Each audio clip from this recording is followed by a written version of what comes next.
ராகவ் நல்லா தூங்கிட்டே இருக்காரு. அபி எட்டி எட்டி பார்க்குறாங்க, தூங்குறாரா அப்படின்னு சொல்லிட்டு. பார்த்துக்கிட்டே இருக்கும்போது அப்படியே திட்டிகிட்டே இருக்காங்க. நேற்று நைட்லேருந்து நான் வெயிட் பண்ணிகிட்டு இருக்கேன், ஆனால் ஒரு விஷ் கூட பண்ணவே மாட்டுறாரு ராக்கி பாய், ஜெயிலர் அப்படின்னு சொல்லிட்டு பயங்கரமாக அப்படியே திட்டிகிட்டே இருக்காங்க. திட்டிகிட்டே இருக்கும்போது யோசிக்கிறாங்க, சரி நம்ம அவரோட டைரி எடுத்து பார்க்கலாம், ஏற்கனவே ஒரு வாட்டி பார்த்தோம், ஆனால் மீதி என்ன நடந்திருக்கு, அந்த மது இவருக்கு யார், எல்லாமே நம்ம பார்க்கணும் அப்படின்னு சொல்லிட்டு அந்த டைரி எடுக்கிறாங்க. எடுத்து படிக்கலாமா வேணாமா, ஏதாவது படித்தா மனசு கஷ்டப்படுமா அப்படின்னு சொல்லிட்டு அப்படி யோசிச்சுட்டே இருக்காங்க.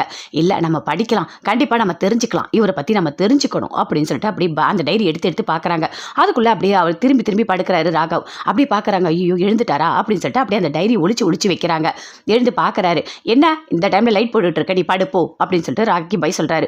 ஐயோ கடவுளை, இந்த ஜெயிலருக்கு வேறு வேலையே கிடையாது அப்படின்னு சொல்லிட்டு அப்படியே பார்க்குறாங்க. மறுபடியும் அவர் நல்லா தூங்குறாரு. தூங்கிட்டோடனே அந்த டைரி அப்படியே எடுக்கிறாங்க, நைஸாக எடுத்துகிட்டு பார்க்குறாங்க.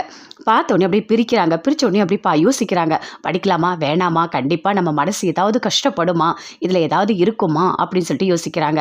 கண்டிப்பாக மனசு கஷ்டப்பட்டாலும் சரி, அவரை பற்றி நம்ம எல்லாமே நம்ம தெரிஞ்சுக்கணும் அப்படின்னு சொல்லிட்டு அப்படியே ஆர்வமாக எடுத்து படிக்கிறாங்க. படிக்கும்போது அப்படியே எழுதி வைக்கிறாரு. 2வது முறையாக நான் அவளை பார்த்தேன், அவளை ஒரு ஃபங்க்ஷனில் பார்த்தேன், அவ்வளோ அழகாக சாரி கட்டிட்டு வந்தா, அப்படியே ஒரு தேவதை மாதிரி இருந்தா. எனக்கு பார்க்கும்போது என்ன சொல்கிறதுனே தெரியல. அவள் என்கிட்ட வந்து பேசினான், ஏற்கனவே நான் உங்களை நான் பார்த்தேன் அப்படின்னு சொல்லிட்டு. அப்போ அவள் பேசுகிற எதையுமே நான் கவனிக்கவே இல்லை, அவளை மட்டும்தான் நான் பார்த்துக்கிட்டே இருந்தேன். அவள் வாய் மட்டும்தான் அசைஞ்சிக்கிட்டே இருந்தது, அவளை நான் ரசிச்சுக்கிட்டே இருந்தேன். அவ்வளோ சந்தோஷம். அவளை 2வது வாட்டி பார்க்கும்போது என் மனசுக்குள்ளே என்னன்னு தெரியல, அவ்வளோ சந்தோஷமாக இருந்தது அப்படின்னு சொல்லிட்டு அப்படி எழுதி வச்சிருக்காரு. அதை பார்த்தோன்னே அபிக்கு இன்னும் ஒரு மாதிரி டென்ஷனாக இருக்குது. எப்படி ரசிச்சிருக்காரு இவர் மனசுக்குள்ளே இப்படி ஒரு காதல் இருந்திருக்கா அப்படின்னு சொல்லிட்டு அப்படி பார்க்குறாங்க. ஆனால் அபிக்கு அப்படி பொறாமையாக இருக்குது. அப்படி யோசிக்கிறாங்க, ஃபீலும் பண்ணுறாங்க. இதுக்கு மேலே நம்ம படிக்கலாமா வேண்டாமா அப்படின்னு சொல்லிட்டு யோசிக்கிறாங்க. இல்லை இதை படிக்கும் போதே மனசு ஒரு மாதிரி கஷ்டமாக இருக்க மாதிரி இருக்குது, வேண்டாம், இதுக்கு மேலே நம்ம படித்தா கண்டிப்பாக தாங்க மாட்டோம் அப்படின்னு சொல்லிட்டு அப்படியே மூடி வச்சுட்டு தூங்குறாங்க. ஆனால் தூக்கமே வரல. அப்படியே புரண்டு படுத்துக்கிட்டே இருக்காங்க. நடந்த எல்லாத்தையுமே யோசிச்சு பார்த்துட்டு இருக்காங்க. அடுத்த நாள் காலையில் எழுந்துக்கிறாங்க. எழுந்துட்டு கிச்சனுக்கு போயிட்டு எல்லா வேலையும் சூப்பராக பண்ணுறாங்க. பாட்டி வராங்க, வந்தவொடனே டீ கொடுக்குறாங்க, அவங்களும் வாங்கி குடிக்கிறாங்க. அப்படியே அனு, முரளி எல்லாருமே வராங்க, எல்லாருக்குமே கொடுக்குறாங்க. கொடுத்துட்டோடனே அபி உள்ளே போகிறாங்க. பின்னாடியே அனு போகிறாங்க. போனோடனே கேட்குறாங்க, அபி என்ன உனக்கு அவர் விஷ் பண்ணாரா அப்படின்னு சொல்லிட்டு கேட்குறாங்க. விஷ் பண்ணலை, ஆனால் எனக்கு அவர் கிஃப்ட் வாங்கி கொடுத்தாரு, சூப்பராக இருந்தது தெரியுமா, எனக்கு எவ்வளோ சந்தோஷமாக இருந்தது தெரியுமா அனு அப்படின்னு அபி சொல்கிறாங்க. அப்படியா, என்ன கிஃப்ட்டு அப்படின்னு சொல்லிட்டு அனு கேட்குறாங்க. அதுவா, முருகர் சிலை சூப்பராக இருந்தது தெரியுமா, உனக்கே தெரியும்ல எனக்கு முருகர்னா எவ்வளோ பிடிக்கும்னு, அதே முருகர் எனக்கு கிஃப்டாக வந்திருக்காரு தெரியுமா அப்படின்னு சொல்கிறாங்க. அப்படியா, முருகர் சிலையா, என்கிட்ட கூட ஒரு முருகர் சிலை இருக்குது அப்படின்னு சொல்கிறாங்க அனு. என்னது முருகர் சிலை இருக்கா, என்னது இது அப்படின்னு சொல்லிட்டு அபி கேட்குறாங்க. இல்லை, ஆகாஷ் வந்து ஆஃபீஸில் யாரோ கொடுத்தாங்கன்னு சொல்லிட்டு கொண்டு வந்து கொடுத்தாரு, அந்த முருகர் சிலையை உனக்கு நான் கொடுக்கலான்னு நினச்சேன் அப்படின்னு சொல்லிட்டு அனு சொல்கிறாங்க. என்னது ஆஃபீஸில் கொடுத்தாங்களா அப்படின்னு சொல்லிட்டு அப்படியே அபி யோசிக்கிறாங்க. அப்போ இவரும் முருகர் சிலை எடுத்துகிட்டு வந்திருக்காரு, ஒரு வேளை அதுவும் ஆஃபீஸில் கொடுத்துருப்பாங்களா அப்படின்னு சொல்லிட்டு அபி யோசிக்கிறாங்க. ஆனால் அவங்க அணுக்கிட்ட எதையுமே காமிச்சிக்கவே இல்லை. கண்டிப்பாக இது என்னன்னு நாமளே கண்டுபிடிக்கலாம் அப்படின்னு சொல்லிட்டு வராங்க. எல்லாருமே சேர்ந்து டிஃபன் எல்லாம் சாப்பிட்றாங்க. சூப்பராக இருக்குமா அபி, டிஃபன் எல்லாமே சூப்பராக இருக்குது அப்படின்னு சொல்லிட்டு பாட்டி சொல்கிறாங்க. அப்படியே முரளி எல்லாருமே பார்த்துட்ருக்காங்க. டிஃபன் எல்லாம் சாப்பிட்டு முடிச்சிட்டோன்னே அங்கேருந்து ஆகாஷ் போகிறாரு. பின்னாடியே போகிறாங்க. போயிட்டு பேசுகிறாங்க. உங்ககிட்ட குட்டி பாஸ் நான் பேசணும் அப்படின்னு சொல்லிட்டு அபி சொல்கிறாங்க. சொல்லுங்கள் அபி, என்ன அப்படின்னு சொல்லிட்டு கேட்குறாரு. இல்லை, நேற்று உங்களுக்கு நீங்கள் ஒரு முருகர் சிலை கொண்டு வந்தீங்கன்னு சொல்லிட்டு அனு சொன்னாங்க, அதே மாதிரி அவருக்கும் ஏதாவது வந்து கிஃப்ட் கொடுத்தாங்களா அப்படின்னு சொல்லிட்டு அபி கேட்குறாங்க. ஆமாம், அவருக்கும் ஒரு கிஃப்ட் கொடுத்தாங்க, எனக்கும் ஒரு கிஃப்ட் கொடுத்தாங்க, நான் முருகர் சிலையை கொடுத்துட்டேன், உங்ககிட்ட கொடுத்தாரா அப்படின்னு சொல்லிட்டு கேட்குறாரு ஆகாஷ். அதை கேட்டோன்னே அபிக்கு பயங்கரமாக டென்ஷன் ஆகுது. கொடுத்தாரு குட்டி பாஸ், சும்மா தான் நான் கேட்டேன் அப்படின்னு சொல்லிட்டு அங்கேருந்து அபி போகிறாங்க. அப்போ இவர் கிஃப்ட் வாங்கிட்டு வரல, ஆஃபீஸில் யாரோ கிளைண்ட்டு கொடுத்துருக்காங்க, அதை தான் கொண்டு வந்திருக்காரா, அதை தான் கிஃப்ட் நான் வாங்கியிருக்கேனா அப்படின்னு சொல்லிட்டு அபி பயங்கரமாக ஃபீல் பண்ணுறாரு.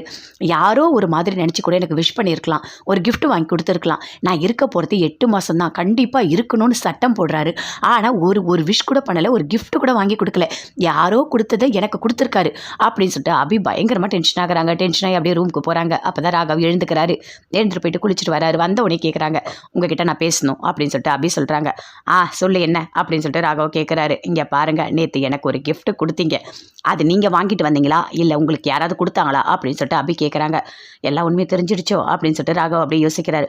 ஆமாம், அதெல்லாம் நான் வாங்கிட்டு வரல, ஒரு கிளைண்ட்டு கொடுத்தாரு, அதை தான் நான் எடுத்துகிட்டு வந்தேன், அக்கா கொடுக்க சொன்னதுனால அந்த கிஃப்ட் எடுத்து நான் உங்ககிட்ட கொடுத்தேன் அப்படின்னு சொல்லிட்டு ராகவ் சொல்கிறாரு. அதை கேட்டோடனே அபிக்கு இன்னும் கோவம் அதிகமாக வருது. எதுக்காக இப்படி பண்ணுறீங்க, ஜெயிலர் உங்களுக்கு கொஞ்சம் கூட இதுவே கிடையாதா, கொஞ்சம் கூட யோசிக்கவே மாட்டிங்களா, நான் இங்கே தானே இருக்கேன், உங்கள் கூட தானே இருக்கேன், யாரோ ஒருத்தவங்க நினச்சி கூட எனக்கு ஏதாவது பண்ணியிருக்கலாம்ல அப்படின்னு சொல்லிட்டு அபி கேட்குறாங்க. அதை கேட்டோடனே ராகவுக்கு இன்னும் கோவம் அதிகமாக வருது. இப்போ என்ன பிரச்சனை? நான் கிஃப்ட்டு கிளைண்ட்டு தான் கொடுத்தாங்க, ஆஃபீஸில் தான் கொடுத்தாங்க, நான் எடுத்துகிட்டு வந்தேன். அதை பார்த்தோன்னே அக்கா உனக்கு தான் நினச்சிட்டு எடுத்து கொடுக்க சொன்னாங்க.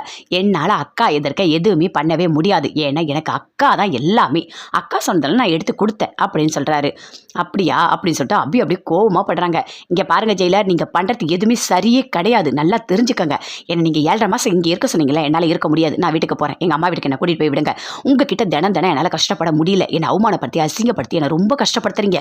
அதுவும் என்னோட பர்த்டே, அதுவும் ரொம்ப என்னை கஷ்டப்படுத்திருக்கீங்க அப்படின்னு சொல்லிட்டு அப்படி சொல்கிறாங்க. இங்கே பாரு, நான் சொல்கிறத கேளு. உனக்கு என்ன இப்போ ஒரு கிஃப்ட் தானே வேணும், நான் வரும்போது வாங்கிட்டு வரேன் அப்படின்னு ராகவ் சொல்கிறாரு. யாருக்கு வேணும் அந்த கிஃப்ட்டு? மனசார கொடுக்கணும், சும்மா நான் கேட்டெல்லாம் நீங்கள் கொடுக்கக்கூடாது அப்படின்னு சொல்லிட்டு அப்படி சொல்கிறாங்க. என்ன நீ என்னதான் பிரச்சனை, எதுக்காக எப்போ பார்த்தாலும் என்ன சண்டை போட்டுகிட்டே இருக்க அப்படின்னு ராகவ் கேட்குறாரு. நான் சண்டைலாம் போடலை, நீங்கள் பண்ணதை தான் நான் கேட்குறேன். நான் எப்போவுமே மனசுக்குள்ளே வச்சுக்க மாட்டேன், எதுவாக இருந்தாலும் நான் கேட்டுருவேன் அப்படின்னு சொல்லிட்டு அப்படி சொல்கிறாங்க. இப்போ என்ன பிரச்சனை உனக்கு, என்ன பண்ணணும் அதை சொல்லு அப்படின்னு சொல்லிட்டு ராகவ் சொல்கிறாரு. இனிமேல் இந்த மாதிரிலாம் பண்ணாதீங்க, யார் மனசையும் தயவு செய்து நீங்கள் கஷ்டப்படுத்தாதீங்க அப்படின்னு அப்படி சொல்கிறாங்க. அப்படியே அமைதியாக இருக்காரு, எதுவுமே பேசவே இல்லை.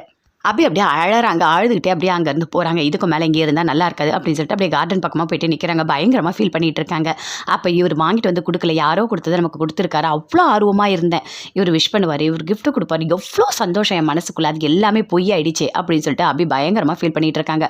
அப்படியே முரளி பார்க்குறாரு. பார்த்தோன்னே அபி நின்றுட்டு இருக்காளே, கண்டிப்பாக நம்ம போய் கிட்ட பேசலாம், அபி கிட்ட பேசுகிற சான்ஸ் எப்பயாவது ஒரு வாட்டி தான் கிடைக்கிது, நம்ம அதை மிஸ் பண்ணவே கூடாது அப்படின்னு சொல்லிட்டு அப்படியே முரளி வராரு. முரளியை பார்த்தோன்னே இன்னும் கோவம் அதிகமாக வருது அபிக்கு. முரளி அப்படியே கிட்ட வராரு, சந்தோஷமாக வராரு, அபிக்கிட்ட பேசணும் அப்படின்னு சொல்லிட்டு வந்து கேட்குறாரு. என்ன நீங்கள் இங்கே நின்றுட்டு இருக்கீங்க அப்படின்னு சொல்லிட்டு. நான் இங்கே நின்றுட்டு இருந்தால் உங்களுக்கு என்ன பிரச்சனை அப்படின்னு சொல்லிட்டு அபி கேட்குறாங்க. இல்லை அதெல்லாம் ஒன்றும் இல்லை, நீங்கள் நின்றுட்டு இருந்தீங்க, அதான் நான் வந்து என்னென்னு கேட்கறதுக்காக வந்தேன் அப்படின்னு முரளி சொல்கிறாரு. உங்கள் வேலையை பார்த்துட்டு போங்க, திருட்டுத்தனம் பண்ணுறது எல்லாமே திருட்டுத்தனம். அஞ்சலி அக்காவுக்கு அவ்வளோ துரோகம் பண்ணிவிட்டு எப்படி வந்து பேசுகிறான், கொஞ்சம் கூட உனக்கு மனசாட்சியே இல்லை, எல்லாத்தையும் மறந்துட்டேன்னு சொல்கிறான். ஆனால் அது எதுவுமே உண்மையாக இருக்க